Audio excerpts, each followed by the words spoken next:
পাকিস্তান ভূখণ্ডে ভারতের হামলার কড়া সমালোচনা করেছেন তেহরিক-ই-ইনসাফ প্রতিষ্ঠাতা ইমরান খান। ভারতের প্রধানমন্ত্রী নরেন্দ্র মোদীর পদক্ষেপকে কাপুরুষতা বলে বর্ণনা করেছেন পাকিস্তানের সাবেক এই প্রধানমন্ত্রী। ভারতের হামলার বিরুদ্ধে শক্ত অবস্থান নেয় পাকিস্তানের সাধারণ জনগণ ও সশস্ত্র বাহিনীর ভূয়সী প্রশংসাও করেছেন তিনি। ইমরান তার এক্স হ্যান্ডেলে লেখেন, আমি সবসময় বলেছি এই দেশ আমার এবং সেনাবাহিনীও তাই। আমাদের সেনারা আকাশ ও স্থল উভয় ফ্রন্টে যেমন মোদীকে পরাজিত করেছে, তেমনি পাকিস্তানের জনগণ মোদী এবং আরএসএসের মিথ্যাচারকে ভেঙে দিয়েছে। পাকিস্তানের শিশু, নারী, বৃদ্ধ এবং বেসামরিক অবকাঠামোকে লক্ষ্য করে মোদী কাপুরুষতার পরিচয় দিয়েছেন উল্লেখ করে ইমরান লেখেন, পাকিস্তানি বাহিনী শক্তি এবং নির্ভুলতার সঙ্গে ভারতের আগ্রাসনের জবাব দিয়েছে।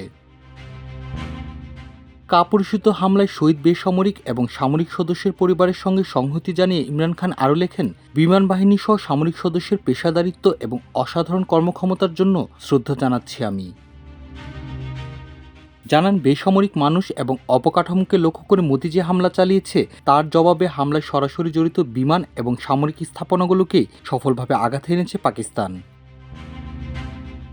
এদিকে বুধবার পাকিস্তানের আন্তঃবাহিনী জনসংযোগ পরিদপ্তর জানিয়েছে, ৬ এবং ৭ মে ভারতীয় বাহিনীর নির্মম হামলায় আহত আরও ২ পাকিস্তানি সেনা শহীদ হয়েছেন।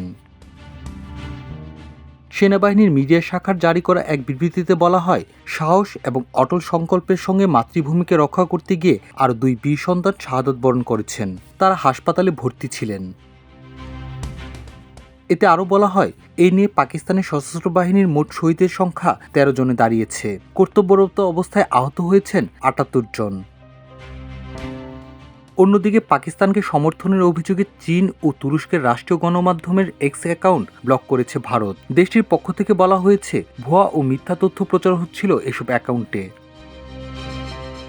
ব্লক করা অ্যাকাউন্টগুলোর মধ্যে রয়েছে চীনের গ্লোবাল টাইমস ও সিনহুয়া নিউজ এজেন্সির এক্স অ্যাকাউন্ট। এছাড়া তুরস্কের ব্লক করা অ্যাকাউন্টের মধ্যে রয়েছে টিআরটি ওয়ার্ল্ড এবং রাষ্ট্রীয় মালিকানাধীন অপর একটি প্রতিষ্ঠান।